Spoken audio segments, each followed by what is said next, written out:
ये कहानी होती है साल 2027 की। हम हमारे मेन कैरेक्टर नाओमी कातादागी को देखते हैं। आगे हम देखते हैं उसके स्कूल के बाकी बच्चे बड़े ही आसानी से रोड क्रॉस कर लेते हैं, लेकिन उसे रोड क्रॉस करने में थोड़ी परेशानी होती है। देन स्कूल में पहुंचने के बाद हम देखते हैं वो ज्यादा किसी से बातचीत नहीं करता और उसके ज्यादा दोस्त भी नहीं होते। अगले सीन में नाओमी लाइब्रेरी में आके इस बारे में पढ़ रहा होता है कि वो अपने कॉन्फिडेंस को किस तरह से बढ़ाए। इस बुक में एक पॉइंट लिखा हुआ था कि ये मत सोचो कि दूसरे तुम्हारे बारे में क्या सोचेंगे, अपने मन की बात को खुल के सभी को बताओ। पर अगले सीन में हम देखते हैं नाओमी के डेस्क के ऊपर कुछ बच्चे बैठे हुए थे और नाओमी अपनी सीट के ऊपर बैठना चाहता था, पर उन्हें इस बारे में कहने की उसकी हिम्मत ही नहीं होती और वो उनसे बिना कुछ कहे यहाँ से चला जाता है। इससे हमें पता चलता है हमारा मेन कैरेक्टर नाओमी एक इंट्रोवर्ट लड़का है। दिन अगले सीन में नाओमी और उसकी क्लास के सारे बच्चे कॉन्फ्रेंस हॉल में बैठे हुए होते हैं। यहाँ पर दो लड़के एक लड़की को देखकर उसकी तारीफ कर रहे होते हैं कि वो कितनी क्यूट है। इस लड़की के नाम मिसेज़ु कादेनो कोजी है और नाओमी को भी वो लड़की काफी क्यूट लगती है। आगे यहाँ पर एक लड़का कमेटी के कम्युनिकेशन के लिए ग्रुप बनाने के लिए कहता है। नाओमी और सभी लड़के उस ग्रुप में ज्वाइन हो रहे होते हैं। तभी एक लड़का मिसेज़ु के पास जाता है और उससे उसका नंबर मांगता है। ये सब देखकर बाकी सारे लड़के भी कैसे पीछे रह सकते हैं। दिन वो सभी भी उसके पास जाकर उससे उसका नंबर ले लेते हैं और मिसेज़ु भी उन सभी को अपने नंबर दे देती है, पर नाओमी को उससे नंबर मांगने की हिम्मत ही नहीं होती। वो सिर्फ दूर खड़ा ये सब देख रहा होता है। इसके बाद सभी बच्चे यहाँ से चले गए थे, पर नाओमी को तो किसी का किसी का नंबर लेना ही था, इसलिए वो काफी ज्यादा हिम्मत करके एक रूरी नाम की लड़की से आपस में नंबर एक्सचेंज करने के लिए कहता है। रूरी का फोन शायद खराब होता है, इसलिए वो अपनी एड्रेस लिख के उसे दे देती है और कहती है अगर तुम्हें किसी भी चीज की जरूरत पड़ी तो मेरे घर आ जाना। पर नाओमी का तो किससे बात करने से ही पड़ती है, तो शायद ही वो उसके घर जाएगा। देन नाओमी लाइब्रेरी से कुछ बुक लेके अपने घर की ओर जा रहा होता है, तब वो आसमान में कुछ अजीब सी रेड कलर की वेव टाइप चीज देखता है। आगे उस आसमान से क्रो उड़ते हुए उसके पास आते हुए दिखाई देता है। हड़बड़ी के चलते उसके हाथ से किताबें गिर जाता है और वो क्रो एक किताब लेके उड़ जाता है। देन नाओमी उस क्रो का पीछा करते हुए यहाँ पर पहुंच जाता है जहाँ पर लाइन से बहुत सारे श्राइन गेट्स बने हुए थे। आगे ये क्रो एक श्राइन गेट के ऊपर बैठा हुआ था और नाओमी को देखकर वो किताबें वो वहीं पर गिरा देता है। नाओमी उस किताब को उठाने लगता है, लेकिन तभी उसके आसपास से काफी तेज रोशनी आने लगता है। दिन आगे वो रोशनी एक जगह पर इकट्ठा होने के बाद उस रोशनी में से एक आदमी बाहर निकलता है। ये आदमी यहाँ पे काफी खुश होता है और बात कर रहा होता है कि वो फाइनली यहाँ पर आ गया और नाओमी ये सब देखकर काफी डर के यहाँ से भागने लगता है। तभी आदमी नाओमी के नाम को पुकार के उसे रोकता है और उससे आज की डेट कितना है पूछता है। नाओमी इससे और भी ज्यादा डर जाता है कि आखिर इस आदमी को उसका नाम कैसे पता। देन वो यहाँ से भाग जाता है और वो आदमी भी उसका पीछा करता है और उसे रुकने के लिए कहता है और नाओमी उसे चकमा देकर ट्रेन के अंदर घुस जाता है और वो आदमी बाहर ही रह जाता है। देन नाओमी अपने डेस्टिनेशन पर पहुंचने के बाद ट्रेन से उतर के यहाँ से जा रहा होता है और उसी बंदे के बारे में ही सोच रहा होता है, लेकिन तभी वो देखता है वो बंदा यहाँ पर भी आ चुका था। वो आदमी अपने हाथ से जीरो बनाता है और उसे टाइम वगैरह भी दिखने लगता है और वो आदमी कहता है मैं समय से 3 महीने पहले यहाँ पर आ चुका हूँ, ये एकदम परफेक्ट है। नाओमी उससे कहता है कि वो उसे फॉलो ना करे, नहीं तो वो पुलिस को कह देगा। लेकिन तभी नाओमी ये देखकर हैरान होता है कि लोग उस बंदे के आर पार होकर जा रहे होते हैं। वो आदमी बताता है सिर्फ नाओमी है उसे देख सकता है। आगे नाओमी उससे पूछने लगता है कि आखिर वो है कौन। वो बंदा बताता है कि मैं तुम्हें बताऊंगा कि मैं हूँ कौन, लेकिन फिर तुम कौन हो नाओमी। अगले सीन में नाओमी अपने घर पर नींद से जागता है। दिन जब वो खिड़की से पर्दा हटाता है तो सामने वही क्रो था। इसके बाद नाओमी तैयार होकर उस क्रो के पीछे जाता है। वो क्रो नाओमी को एक अजीब सी जगह पर लेकर आता है जहाँ पर वही बंदा नाओमी का इंतजार कर रहा था। आगे हम देखते हैं वो जिस जगह पर थे उसका नाम centre of prefecture history record होता है, यानी यहीं पर सिटी के हिस्ट्री रिकॉर्ड स्टोर होता है। नाओमी और वो आदमी पूरे बिल्डिंग में हर जगह घूमते हैं और वहाँ पर एक लड़की लोगों को क्रोनिकल क्योतो नाम के एक प्रोजेक्ट को एक्सप्लेन कर रही होती है। इस प्रोजेक्ट को 7 साल पहले प्लूरा नाम के एक ऑर्गेनाइजेशन ने स्टार्ट किया था। इस प्रोजेक्ट के हिसाब से पूरे सिटी को 24 घंटे ड्रोन से रिकॉर्ड किया जा रहा है और इस वजह से सिटी के लोग सिटी का 3D मैप्स को यूज कर सकते हैं और 7 साल पहले के किसी भी इंसिडेंट को अपने सामने होता हुआ देख सकते हैं। ये एकदम पास्ट में टाइम ट्रैवल करके पास्ट के किसी भी इंसिडेंट को दोबारा देखने जैसा है, पर है तो ये एक वर्चुअल वर्ल्ड, लेकिन किसी भी इंसान को ये एक रियल वर्ल्ड जैसा लगेगा। और सिटी को 24 घंटे तक रिकॉर्ड करने की वजह से जो इन्फॉर्मेशन बनता है उसे स्टोर करने के लिए प्लूरा ने क्वांटम स्टोरेज बनाई है। इसकी स्टोरेज कैपेसिटी इनफिनिट है और इसका नाम है एल्टे। नाओमी ये सब चीजों को देख रहा होता है, तभी वो आदमी नाओमी को वहाँ से चलने के लिए कहता है। आगे वो आदमी नाओमी को दिमाशियानागी नाम की एक जगह पर लेकर आ जाता है। नाओमी को लगता है कि आखिर वो दोनों यहाँ पर क्यों आए, यहाँ तो कुछ भी नहीं है, पर वो बंदा कहता है कि नहीं यहाँ बहुत कुछ है। तब यहाँ पर एक ड्रोन अचानक से आके नाओमी के सर के ऊपर गिरता है, जिससे नाओमी के सर से खून बहने लगता है। तभी वो बंदा बताता है 2020 में ही क्रोनिकल क्योतो का असली मकसद स्टार्ट हो गया था, जिससे पूरे क्योतो को सीक्रेटली बहुत सारे ड्रोन से कवर कर दिया गया। ये सभी ड्रोन्स पूरे क्योतो के इवेंट्स को एल्टे में स्टोर कर रहे हैं। आगे वो बंदा बताता है 17 अप्रैल 2027 यानी आज नाओमी के सर के ऊपर एक ड्रोन गिरा। ये एक रिकॉर्डेड पास्ट है, यानी नाओमी एल्टे में रिकॉर्ड किया गया एक पास्ट है। ये कहने के बाद वो आदमी अपना चेहरा दिखाता है और कहता है मैं एल्टे को रियल वर्ल्ड से एक्सेस कर रहा हूँ और मैं 10 साल फ्यूचर का असली दुनिया का नाओमी हूँ, यानी जिस नाओमी को हम अब तक देख रहे थे वो एल्टे में रिकॉर्डेड नाओमी का एक वर्चुअल सिमुलेटेड पास्ट है। वर्चुअल नाओमी ये सुनकर सदमे में होता है कि वो सिर्फ एक रिकॉर्ड है। ओरिजिनल नाओमी कहता है मैं तुम्हें समझ सकता हूँ क्योंकि वो दोनों सेम है और क्योंकि ये ओरिजिनल नाओमी का ही पास्ट है, इसलिए उसे ये पता होता है कि वर्चुअल नाओमी को अब एक गर्लफ्रेंड चाहिए, इसलिए फ्यूचर से हमारा नाओमी पास्ट की नाओमी को उसकी गर्लफ्रेंड दिलाने में उसकी मदद करने के लिए यहाँ आया है। आगे ये दोनों नाओमी अपने रूम में आ जाते हैं। फ्यूचर का नाओमी उसे बताता है कि ये उसका ओरिजिनल रूप नहीं है, असल में ये एक अवतार है जिसे वो अपनी मर्जी से चेंज भी कर सकता है, यानी फ्यूचर नाओमी का बॉडी उसके रियल दुनिया में ही है, वो बस सिर्फ अपने अवतार को एल्टे के अंदर इंजेक्ट करके यहाँ लाया है। आगे वो बताता है वर्चुअल वर्ल्ड और रियल वर्ल्ड एक्जैक्टली सेम है। अगर पास्ट की नाओमी रियल वर्ल्ड में चला जाता है तो उसे पता भी नहीं लगेगा कि वो रियल वर्ल्ड में आ गया है, क्योंकि वो दोनों दुनिया ही एक्जैक्टली सेम है, बस इन दोनों दुनिया के बीच में 10 साल का अंतर है। पास्ट का नाओमी पूछता है अगर दोनों दुनिया सेम है तो फ्यूचर का नाओमी यहाँ पर क्यों आया है। इस पर ओरिजिनल नाओमी अपने क्रू को ऑर्डर देता है कि सेल्फ में रखा बुक्स को नीचे गिराए और ये बुक्स जब नीचे गिरता है तो पता चलता है ये 18+ मांगा है, जिसे देखकर नाओमी काफी ज्यादा शर्मिंदा हो जाता है। और फ्यूचर नाओमी बताता है मैं तुम्हें पहले ही बताया था कि मैं तुम्हारी सफरिंग्स को कम करने आया हूँ, यानी वो उसकी गर्लफ्रेंड बनवाने के लिए आया है। दिन अगले सीन में नाओमी क्लास में होता है और वो मिसेज़ु को ही घूरे जा रहा था। दिन आगे वो रूरी को भी देखता है जो कि बुक पढ़ रही थी। दिन अगले सीन में रूरी के डेस्क के ऊपर कुछ लड़कियां बैठे हुए थे, पर रूरी बिना किसी परेशानी के उन लड़कियों को वहाँ से भगा के अपने सीट के ऊपर बैठ जाती है, यानी रूरी नाओमी के एकदम अपोजिट काफी बोल्ड पर्सनालिटी की है। नाओमी ये सब देख रहा था, तभी फ्यूचर नाओमी उसे वॉशरूम में बुलाता है। फ्यूचर नाओमी बताता है क्या रूरी तुम्हें पसंद है। नाओमी इस पर मना करते हुए कहता है नहीं, क्योंकि रूरी उसे उसके टाइप की नहीं लगती। तभी रियल नाओमी कहता है पर आज से 3 महीने मिलने के बाद तुम और रूरी एक दूसरे को डेट करने लगोगे। ये बात सुनकर नाओमी को तो यकीन नहीं होता क्योंकि उसे मिसू जैसे क्यूट लड़की पसंद है, पर रूरी तो किसी लोन वुल्फ की तरह काफी खतरनाक है। इसलिए नाओमी उससे कहता है कि शायद तुम किसी दूसरी लड़की की बात कर रहे हो। इसलिए फ्यूचर नाओमी अपने नाओमी को रूरी के पास लेके आता है और कहता है वो इसी लड़की की बात कर रहा है। तब यहाँ पर नाओमी नोटिस करता है कि फ्यूचर का नाओमी रूरी को देखकर रो रहा है। दिन अगले सीन में फ्यूचर का नाओमी बता रहा था कि जब वो और रूरी एक दूसरे को डेट करना स्टार्ट किए थे तभी रूरी का एक एक्सीडेंट हुआ था। नाओमी और रूरी एक फायरवर्क फेस्टिवल में गए थे। उस दिन रूरी एक पेड़ के नीचे थी और वहीं पर एक बिजली गिरी और उस दिन के बाद से ही आज तक रूरी अपनी आंखें नहीं खोली। इसलिए फ्यूचर नाओमी यहाँ पर इसलिए आया है ताकि वो आने वाले 3 महीने के फ्यूचर का रिकॉर्ड्स बदल सके और वो रूरी को बचाएगा, जिससे रूरी की पास्ट फिर से रीराइट हो जाएगा और फाइनली एल्टे में वो डाटा रिकॉर्ड होगा जिसमें 3 महीने के बाद भी रूरी एकदम ठीक है। इस पर नाओमी पूछता है कि आखिर ऐसा करने से क्या होगा, ये तो एक वर्चुअल वर्ल्ड है ना, यहाँ पर भले ही तुम रूरी को बचा लो पर रियल वर्ल्ड में तो रूरी ठीक नहीं हो सकती ना। फ्यूचर नाओमी कहता है हाँ ऐसा करने से फ्यूचर में तो रूरी ठीक नहीं होगी, पर जब वो रूरी को डेट करना स्टार्ट किया था तभी रूरी की एक्सीडेंट हो गया था। इसलिए उन दोनों को एक साथ बिताई गई उसकी कोई भी यादें उसके पास नहीं है। इसलिए वो रूरी के साथ बिताई गई सभी पलों को देखना चाहता है, रूरी को हंसते हुए देखना चाहता है और फ्यूचर की वो उन मेमोरीज को देखना चाहती है जो कि तब बनती अगर रूरी की एक्सीडेंट नहीं हुआ होता। फिर भले ही वो मेमोरीज एक रिकॉर्डेड वर्ल्ड में ही क्यों ना हो, भले ही रियल नाओमी उन सब पलों को नहीं जी पाएगा पर कम से कम उसका रिकॉर्डेड पास्ट यानी वर्चुअल नाओमी उस लम्बों को जी पाएगा। आगे ओरिजिनल नाओमी कहता है वो इस दुनिया की किसी भी चीज को छोड़ नहीं सकता है, इसलिए उसे रूरी को बचाने के लिए वर्चुअल नाओमी की मदद चाहिए। वर्चुअल नाओमी कहता है अगर उसकी मदद करने से वो रूरी की एक्सीडेंट होने से रोक सकता है तो वो ऐसा जरूर करेगा, पर वो ऐसा करेगा कैसे क्योंकि वो बहुत ज्यादा कमजोर है और कोई भी काम अच्छे से नहीं कर पाता। तभी ओरिजिनल नाओमी उसे बताता है कि तुम चिंता मत करो, तुम अब से पावरलेस नहीं हो क्योंकि तुम्हारे पास मैं और ये ग्रो है। तभी वो ग्रो नाओमी के हाथ में जाके बैठता है और उसमें से लाइट निकलने लगता है और आगे वो उसके हाथ में एक ब्लू कलर की ग्लव्स में बदल जाता है। दिन अगले सीन में ओरिजिनल नाओमी हमारे नाओमी को सुबह सुबह एक जंगल में लेके आ चुका था और वो उसे अपने हाथ को कैसे यूज करना है वो सिखाने वाला था। वो बताता है कि नाओमी जो कुछ भी सोचेगा उसका हैंड उसके लिए वो बना देगा और इस हैंड को गॉड्स हैंड बोलते हैं। दिन आगे वो कहता है सिंपल चीजें जैसे कि वाटर तुरंत ही बन जाएगा, पर कोई कॉम्प्लेक्स चीजें जैसे कि कोई मशीन या फिर कोई मेटल को बनाने में से थोड़ा सा टाइम लगेगा। गॉड हैंड पूरे के पूरे एल्टे को भी रीडिजाइन कर सकता है और हर रिकॉर्डेड चीज बना सकता है जैसे कि हवा से पानी, सॉल्ट से जेम, नथिंग से समथिंग। अगर रियल नाओमी गॉड हैंड का यूज करके कुछ बनाता है तो वो एक इल्यूजन रहेगा, पर अगर वर्चुअल नाओमी इसका यूज करके कुछ बनाता है तो उसका फिजिकल इस्तेमाल किया जा सकता है। आगे रियल नाओमी बताता है कि वर्चुअल नाओमी अपने से ज्यादा दूर किसी चीज को क्रिएट नहीं कर सकता है और गॉड हैंड से किसी भी ऑब्जेक्ट को क्रिएट करने की प्रोसेसिंग स्पीड इस पर डिपेंड करता है कि नाओमी उस ऑब्जेक्ट के बारे में कितनी जल्दी अपने दिमाग में सोच सकता है। आगे ओरिजिनल नाओमी एक डायरी निकालता है। इस डायरी में उन सभी इवेंट्स के बारे में लिखा हुआ था जिस वजह से रूरी और नाओमी एक दूसरे के करीब आए थे और डेट करने लगे थे। रियल नाओमी बिल्कुल वैसे ही वर्चुअल नाओमी से करवाएगा जिससे वो दोनों एक दूसरे को डेट करने लगे। वर्चुअल नाओमी कहता है अगर ये सब चीजें उसके साथ फ्यूचर में होने ही वाला है तो उसे इस डायरी को फॉलो करने की जरूरत है क्यों। रियल नाओमी बताता है कि जब से वो उसके साथ इंटरेक्ट करने लगा है तब से उसका पाथ थोड़ा सा अलग हो चुका है, शायद इसलिए नाओमी के साथ जैसा होना चाहिए वैसा ना हो। इसलिए वर्चुअल नाओमी को जानबूझकर वो सब चीजें फॉलो करनी पड़ेगी जो सब चीजें उसके साथ फ्यूचर में होने वाली है ताकि सब प्लान के अकॉर्डिंग चले, कुछ भी गड़बड़ ना हो। तभी रियल नाओमी को अपनी किताब नीचे गिराने के लिए कहता है। नाओमी ऐसा ही करता है। देन वो उसे उस किताब को उठाने के लिए कहता है। नाओमी इस पर जब इस किताब को उठाने लगता है तभी उसका सर किसी एक लड़की की गलत जगह पर टकरा जाता है और तभी नाओमी को पता चलता है कि ये तो रूरी है और रूरी इस पर काफी ज्यादा गुस्सा हो गई थी। दिन अगले सीन में बस से उतरने के बाद रूरी उसे एक थप्पड़ मार के यहाँ से चली जाती है और इसके बाद नाओमी रियल नाओमी के ऊपर गुस्सा होने लगता है और कहने लगता है कि रूरी तो अब उससे और भी ज्यादा नफरत करने लगेगी। तभी रियल नाओमी कहता है चिंता मत करो, ये होना जरूरी था। दिन अगले दिन लाइब्रेरी में नाओमी रूरी के पास जाकर कल जो सब हुआ उसके लिए वो रूरी से सॉरी कहता है और उसे इस बुकमार्क को लौटाते हुए कहता है उसने बस स्टॉप के पास इसे गलती से गिरा दी थी। रूरी इस चीज को पाकर काफी खुश होती है क्योंकि वो इसे कब से ढूंढ रही थी और आगे रूरी उससे माफी भी मांगती है कि वो नाओमी के पूरी बात को बिना सुने ही उसे थप्पड़ मार दी। और ऐसे ही धीरे धीरे समय बीतने लगता है और हमें दिखाया जाता है कि रूरी और नाओमी के बीच में कैसे इंटरेक्शन बढ़ने लगता है और उन दोनों की ड्यूटी लाइब्रेरी में साथ ही लगी हुई थी जिससे उन दोनों के बीच में दोस्ती भी काफी ज्यादा बढ़ने लगी। दिन लाइब्रेरी में ड्यूटी खत्म होने के बाद ये दोनों साथ में बस स्टॉप की ओर आते हैं। रूरी को लगता है कि वो दोनों साथ एक ही बस में जाने वाले हैं क्योंकि उस दिन भी वो एक ही बस में थे। नाओमी उसे बताता है कि उस दिन वो काइतो लाइब्रेरी की ओर जा रहा था इसलिए वो इस बस में था, पर असल में उसे घर जाने के लिए दूसरी बस पकड़नी पड़ेगी। रूरी इस पर ठीक है कहकर बस में चढ़ जाती है और उसे बताती है कि वो भी कभी कभी काइतो लाइब्रेरी की ओर जाती है। दिन उसके जाने के बाद नाओ तो अपने जेब से कार्ड निकालता है और उसमें वही सब लिखा हुआ था जो कि अभी हुआ, यानी नाओमी रियल नाओमी के कहने हिसाब से ही सभी काम को कर रहा था। दिन अगले सीन में हम देखते हैं रियल नाओमी एक बिल्डिंग के ऊपर खड़ा हुआ था। वो यहाँ से किसी एक आदमी के ऊपर नजर रखा हुआ था जो कि काफी अजीब से कपड़े और मास्क पहना हुआ था। दिन अगले दिन सुबह रियल नाओमी हमारे नाओमी को आयरन बनाना सिखाता है। दिन आगे वो नाओमी के ऊपर काफी सारे आयरन बॉल्स गिरा देता है। वो सब इल्यूजन्स होती है इसलिए नाओमी को चोट नहीं लगती। रियल नाओमी हमारे नाओमी को डांटते हुए कहता है तुम्हें इन सब बॉल को रोकने की कोशिश करना चाहिए था क्योंकि अगर तुम अभी से तैयार नहीं होगे तो आगे जाके तुम रूरी को नहीं बचा पाओगे। इसके बाद नाओमी एलिमेंट्स के बारे में पढ़ने लगता है जिससे वो एलिमेंट्स को अच्छे से इमेजिन करके उसे प्रोड्यूस कर पाए। नाओमी अब गॉड हैंड की ज्यादा से ज्यादा प्रैक्टिस करने लगता है। दिन अगले दिन में रूरी लाइब्रेरी में किताब को सेल्फ में रख रही होती है लेकिन जब वो खुद को इतनी ऊंचाई में देखती है तो उसकी फिर चकराने लगती है और वो नीचे गिर जाती है, पर नीचे नाओमी था जिससे वो नाओमी के ऊपर गिरती है और नाओमी को पता होता है कि ऐसा ही होने वाला था इसलिए वो जानबूझकर इसी जगह पर ही खड़ा हुआ था। दिन अगले दिन में रूरी नाओमी को बताती है कि उसे ऊंचाई से डर लगता है इसलिए ये दोनों मिलकर डिसाइड करते हैं कि ऊपर वाले सेल्फ में किताबें नाओमी रखेगा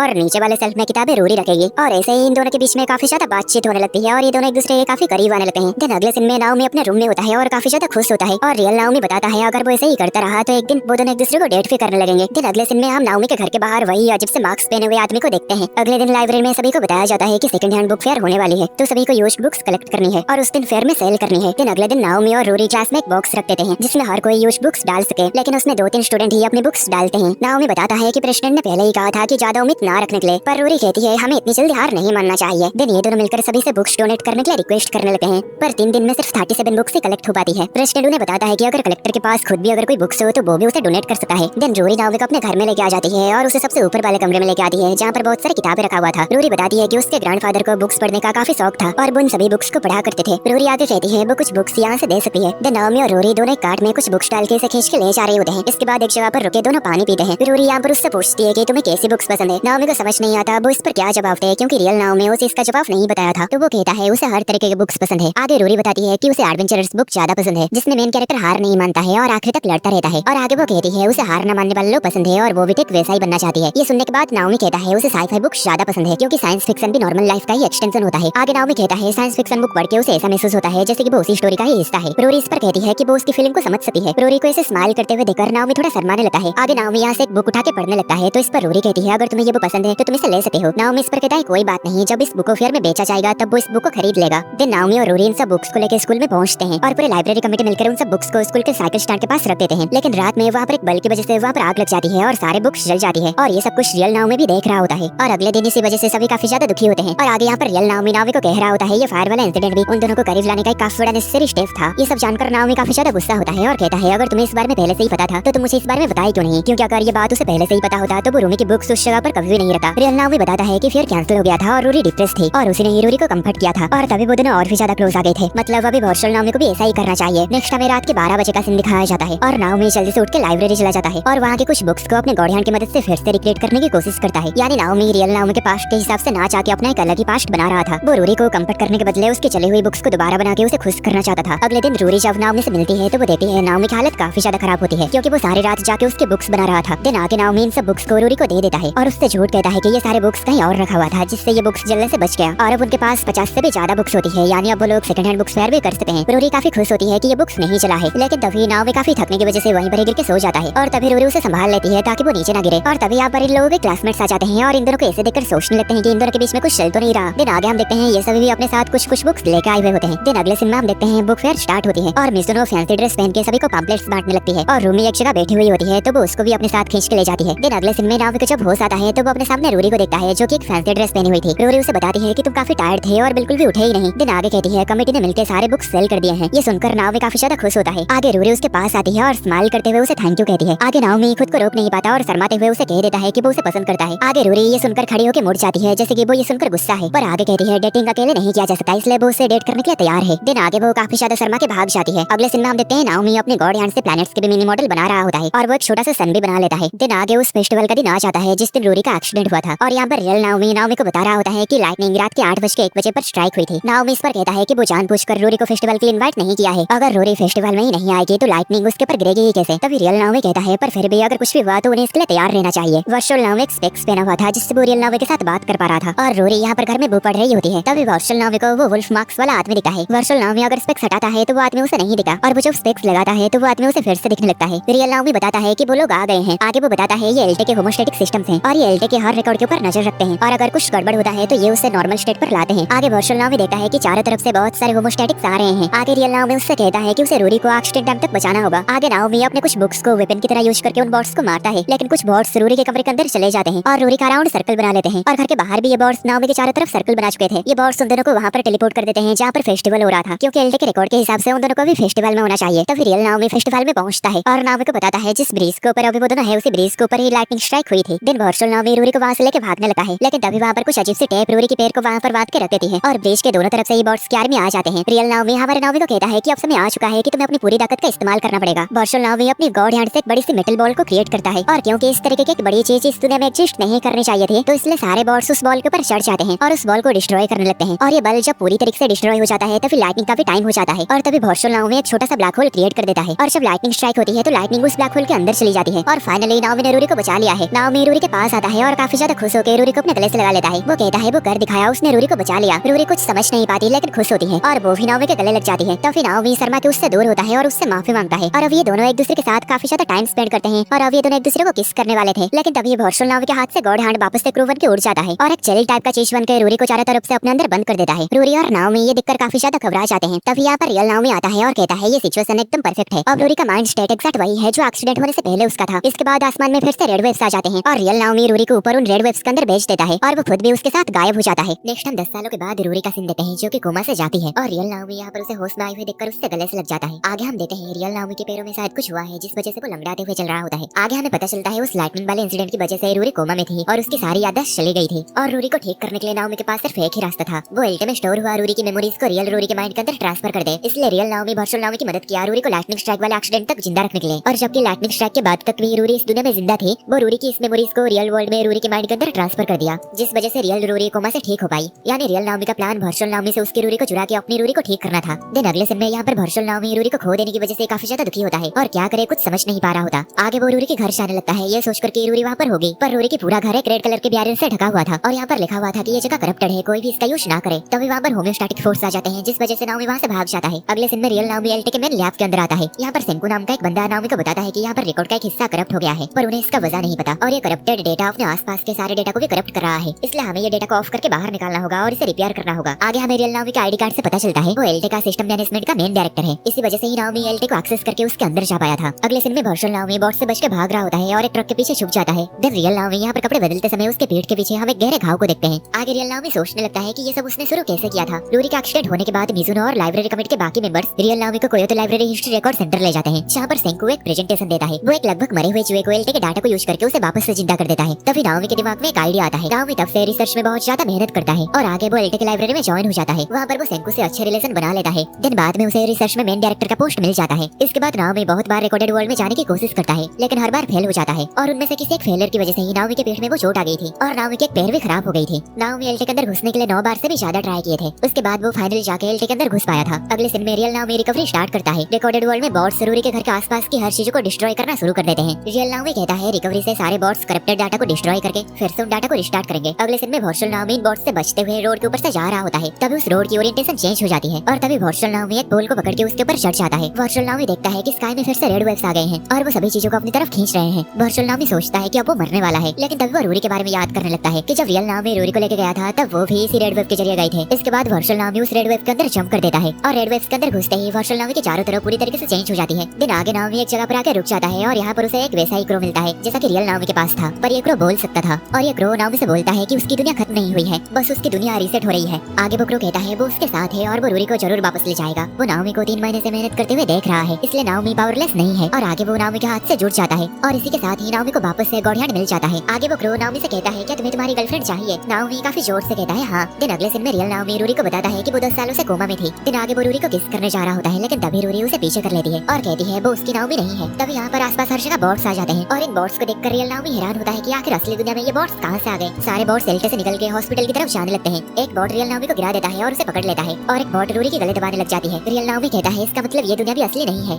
ये दुनिया भी एल्टे के अंदर स्टोर एक रिकॉर्डेड वर्ल्ड है और ये सारे बॉट्स दूसरे दुनिया से रूरी को एलिमिनेट करने के लिए आए हैं। ये काफी बड़ा प्लॉट ट्विस्ट है जिसे हम असली दुनिया सोच रहे थे, वो भी एल्टे के अंदर स्टोर हुआ एक वर्चुअल दुनिया है। आगे ये बॉट्स रूरी को मारने ही वाले होते हैं, तभी यहाँ पर वर्चुअल नाओमी आ जाता है और उन सभी बॉट्स को रोक देता है। वर्चुअल नाओमी को देखकर रूरी उससे गले लग जाती है। दिन वर्चुअल नाओमी रियल नाओमी को पंच मारता है और रूरी को लेके हॉस्पिटल से निकल जाता है। दिन आगे वो सारे बॉट्स वर्चुअल नाओमी और रूरी के पीछे लग जाते हैं और यहाँ पर गॉड हैंड नाओमी को गाइड करता है कि उसे सबसे पहले क्योतो स्टेशन जाना होगा, क्योंकि वहाँ से सबसे जल्दी रूरी एल्टे के अंदर वापस जा पाएगी। वर्चुअल नाओमी बाइसाइकिल क्रिएट कर देता है और रूरी के साथ स्टेशन जाने लगता है। आगे वो रूरी की आंखों के ऊपर कवर लगा देता है और रूरी को उसे कस के पकड़ने के लिए कहता है। इसके बाद वर्चुअल नाओमी साइकिल को तेजी से चला के यहाँ से भागने लगता है और अपने आसपास की सराउंडिंग को डिफॉर्म करके उन सब बॉट्स को भी हराने लगता है। लेकिन एक ब्रिज को पार करते समय कुछ बॉट्स अचानक से आके साइकिल से रूरी को खींच लेते हैं। वर्चुअल नाओमी रूरी को बचा लेता है, तभी रियल नाओमी नीचे कार लेके आता है और वर्चुअल नाओमी को कार में बैठने के लिए कहता है। वर्चुअल नाओमी रूरी को लेके कार में बैठ जाता है। दिन आगे वो उससे पूछने लगता है कि वो उसकी मदद क्यों कर रहा है। रियल नाओमी इस पर कहता है क्योंकि ये सब उसकी वजह से हो रहा है, क्योंकि वो रूरी को फिर से जीते हुए देखना चाहता था। पर आगे वो वर्चुअल नाओमी से कहता है कि वो अपनी रूरी को अपनी दुनिया में वापस ले जाए। आगे वर्चुअल नाओमी एक रोलर कोस्टर की तरह ट्रैक बनाता है जिससे कार जल्दी से स्टेशन तक पहुंच जाती है। दिन वर्चुअल नाओमी यहाँ पर गॉडहार्ड के कहने पर कुछ गेट्स बना देता है और गॉडहार्ड कहता है सीढ़ियों से नीचे जाते हुए उसे एक एक गेट को क्रॉस करना होगा और लास्ट गेट पार करते ही वर्चुअल नाओमी और रूरी अपनी दुनिया में वापस चले जाएंगे। तभी वर्चुअल नाओमी पहले रूरी को यहाँ से जाने के लिए कहता है और रियल नाओमी अपनी जैकेट को रूरी को पहना देता है। इस पर रूरी रियल नाओमी से कहती है क्या तुम भी नाओमी हो? दिन आगे वो उससे गले लग जाती है और पूछती है तुम भी रूरी से प्यार करते हो ना, और आगे वो इसके लिए रियल नाओमी को थैंक यू बोलती है। रियल नाओमी रोते हुए उसे आई लव यू कहता है। दिन रूरी अपने वर्ल्ड में चली जाती है। दिन वर्चुअल नाओमी भी अपनी दुनिया में जाने लगता है। तभी बहुत सारे बॉट्स एक साथ फ्यूज होकर एक बड़ा सा ह्यांड बन जाते हैं, इसलिए रियल नाओमी उससे कैसे निपटा जाए इस बारे में वर्चुअल नाओमी को गाइड करता है। आगे वर्चुअल नाओमी रियल नाओमी के कहने पर एक वेपन क्रिएट करता है और हर बार की तरह उसकी वेपन एक बड़ी सी बुक होती है और वो उस बुक को उस बड़े से हाथ की ओर फेंकता है जिससे वो बड़ा सा हाथ दूर जाके गिर जाता है। लेकिन उसमें और भी बहुत सारे बॉट्स ऐड हो जाते हैं जिससे वो एक बहुत बड़ा खतरनाक मॉन्स्टर बन जाता है। आगे वो मॉन्स्टर एक टावर को तोड़ देता है और ये टावर उन दोनों दोनों नाओमी के ऊपर गिरने वाला होता है, लेकिन भौशल नाओमी मेटल के पोर्स क्रिएट करके उस टावर को रोकने लगता है, लेकिन बार बार उसके पोर्स टूटने लगता है। तभी रियल नाओमी भौशल नाओमी को कहने लगता है कि इस मॉन्स्टर को रोकने का सिर्फ एक ही तरीका है। तभी हमें लैब का सीन दिखाया जाता है जहाँ पर सेंको और सुई ये सभी सिचुएशन को देख रहे होते हैं और सेंको कहता है कि उन्हें एलटी का स्विच बंद करना होगा। सुई इस पर कहती है कि मेन स्विच को बंद कर देने के बाद बिग बैंग जैसी चीज होगा और सारे बॉट्स रुक जाएंगे। देन ये दोनों मिलकर मेन स्विच को बंद करने के लिए जाते हैं। देन हम नाओमी वाले सीन में वापस आते हैं। रियल नाओमी बताता है अगर भौशल नाओमी अपनी गॉड हैंड की मदद से रियल नाओमी को गायब कर दे